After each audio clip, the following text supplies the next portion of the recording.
गया हूँ class 10th का आपका एनसीईआरटी मैथ सॉल्यूशन। ये जो चैप्टर है एक्सरसाइज नंबर 1.2 का क्वेश्चन नंबर 1 हम लोग आज देखने वाले हैं। तो चलिए स्टार्ट करते हैं। तो यहाँ पे क्वेश्चन बोला गया कि निम्नलिखित संख्याओं को अभाज्य गुणनखंडों के गुणनफल के रूप में व्यक्त कीजिए। ठीक है, तो हम लोग कैसे व्यक्त करेंगे चलिए सीखते हैं। तो पहला क्वेश्चन है, इसको हम सॉल्व करते हैं फटाफट। देखिए यहाँ पे जो सवाल बोला गया है दोस्तों, इसको हम सॉल्व करते हैं।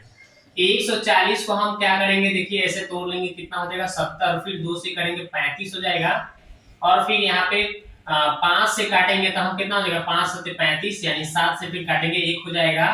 इसलिए 140 का अभाज्य गुणनखंड के गुणनफल के रूप में हमें व्यक्त करना है। तो 2 को 2 लिखा आया है, 1 5 आया है और 1 7 आया है। 2 कितना बार आया है दोस्तों, 2 बार, तो पावर 2 लगा देंगे। 5 तो सिर्फ एक ही बार आया है, तो एक पावर लिखने की कोई जरूरत नहीं होता है, सिर्फ ऐसा ही लिख दिया जाएगा। और 7 भी एक भी है, 7 भी एक बार आया है तो ऐसा ही लिख दिया जाएगा। ये हो गया इसका आंसर। अब दूसरा नंबर क्वेश्चन दोस्तों है, उसको भी सॉल्व करके आपको बताते हैं। 156 है ना, इसको सॉल्व करते हैं। तो देखिए ऐसे ही 156 को लिख दीजिएगा दोस्तों, ठीक है, और इसको 2 से करिएगा तो कितना हो जाएगा आपका 7 दूना 14, 8 दूना 16, फिर 2 से काटिएगा 3 दूना 6 और 9 दूना 18, फिर 3 से काटिएगा 13 3 39 हो जाएगा, फिर 13 से काटिएगा 1 हो जाएगा। इसलिए आपका 156 का दोस्तों आपका अभाज्य गुणनखंड के गुणनफल के रूप में व्यक्त करने के ऊपर क्या आ रहा है, 2 गुने 2 गुने 3 गुने 13। तो यहाँ पे ये आ गया। अब हम क्या करेंगे दोस्तों, 2 को 2 है तो 2 बार लिख देंगे, और 3 एक बार है सिर्फ, और 13 एक बार है। ये हो गया आपका इसका आंसर हो गया, और ये भी इसका आंसर हो गया। तो 1 नंबर 2 नंबर हो गया। अब देखते हैं क्वेश्चन नंबर हम लोग 3 देखते हैं। इसको हम मिटा देते हैं, इसको स्क्रीनशॉट लेना है तो ले लीजिए। चलिए अब देखिए क्वेश्चन नंबर 3 नंबर क्या बोला है दोस्तों, इसको हम सॉल्व करेंगे। तो देखिए ये पहला दूसरा हो गया। 3 नंबर बोला है 38 38 25। तो इसको हम कैसे काटेंगे, पहले 3 से काटेंगे। 3 एकम 3 हो गया, 3 दूना 6 हो गया, और यहाँ पे 2 बचे, तो 22 से 3 से 21 हो गया, 1 है तो 3 बचे 15 हो गया। फिर 3 से काटेंगे, 3 चौके 12 हो गया, 3 दूना 6 हो गया, 3 बचे 15 हो गया। फिर आपका कितना से कटेगा, ये 5 से कटेगा, तो 5 8 40 हो गया, 5 और फिर 50 25 हो गया। फिर आपका 5 से कटेगा, 17 बचे 85 हो गया, यानी 17 एकम 17 हो गया। इसलिए इसका आपका 38 25 का आपका कितना आया दोस्तों, 3 गुने 3 गुने 5 गुने 5 गुने 17। तो आपका 3 कितना बार आया दोस्तों, 2 बार आया है, और 5 कितना बार आया है, 2 बार, और 17 तो सिर्फ एक ही बार है। तो इसका यही इसका आंसर हो गया। अब देखिए 5005 को बनाएंगे हम, ठीक है। क्वेश्चन नंबर कितना नंबर, 4 नंबर हम बनाएंगे अब। तो देखिए कैसे सॉल्व करते हैं इसको, ठीक है। तो 5005 को हमें बनाना है ना, तो देखिए 5005 हम लिख दिए, इसको हम सॉल्व कर रहे हैं। तो देखिए सबसे पहले 5 से काटेंगे, 5 0 0 1 हो गया।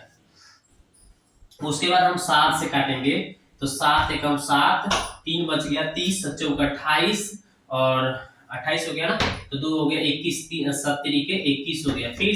फिर कितना से काटेंगे दोस्तों, 11 से काटेंगे, 11 एकम 11, 11 3 33, फिर कितना से काटेंगे 13 से, यानी इसलिए 5005 का आपका कितना कितना आया दोस्तों, 5 गुने 7 गुने 11 गुने 13, ठीक है। तो ये आपका एक ही सब एक ही बार है, तो यही इसका राइट आंसर हो गया। एक और है दोस्तों, बस थोड़ी सी देर और सब्र कीजिए। चलिए एक और, बस 2 सेकेंड और इंतजार करिए। देखिए 5वां क्वेश्चन देखिए क्या है। तो 5वां क्वेश्चन देखिए क्या बोला गया है, इसको हम सॉल्व करते हैं। तो क्या बोला है दोस्तों, 7429 है ना, इसको हम तोड़ेंगे। तो इसको तोड़ेंगे तब सबसे पहले कितना से टूटेगा, ये देखिए कितना से होगा, पहले हम 17 से काटेंगे, ठीक है। 17 से, इस 17 से ही एक बार में पहले कटेगा, ठीक है। तो 17 5 85, तो ज्यादा हो जा रहा है, 17 चौका 68, हाँ 17 चौका 68 हो जाएगा, ठीक है। तो 68 हो गया, तो यानी 6 बच गया इधर, मतलब 68 में 74 में से 68 कम करिएगा तो 6 बचेगा, तो ये हो जाएगा 62। तो फिर 17 का पढ़िए, तो 17 तिया 51 है ना, 17 चौका और 17 तिया 51 हो जाएगा।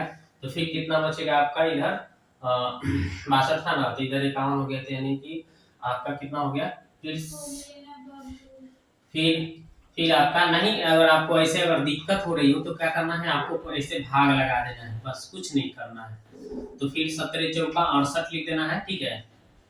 ज्यादा दिक्कत करे तो 17 चौका 68 ऐसे कर देंगे हम, है ना। 8 से 14 हो गया, ये कट गया, है ना। अब इसके बाद में 2 उतार लेंगे, फिर कितना होगा जी दोस्तों, 17 तिया 51, फिर कितना हो गया, 1 हो गया, यहाँ पे 1 हो गया, फिर 19, यानी 17 सत्ते 119 होता है ना, हो 17 सत्ते 119 हो जाता है, कट जाएगा कट जाएगा कट जाएगा, 17 सत्ते, तो यहाँ पे 7 हो गया। अब फिर क्या करेंगे हम, इसके बाद में 19 से काटना पड़ेगा, कितना से, 19 से, तो 19 गुना 38, 19 57, तो 19 गुना 38 लिख दोगे, फिर तो 38 हो गया, तो इधर आपका कितना बच गया, 5 57, 19 19 57, यानी कि 23 बार में कट जाएगा। तो बस हो गया इसका आंसर। तो बस आपको करना क्या है, 7429 का आपका आ गया 17 गुने 19 गुने 23, तो यही इसका राइट आंसर हो गया दोस्तों। ऐसे आपको सॉल्व कर लेना है, ठीक है। तो ये आपका आंसर हो गया। अब मिलते हैं नेक्स्ट वीडियो में, कैसा वीडियो लगा आप कमेंट बॉक्स में जाके कमेंट कीजिए, ठीक है।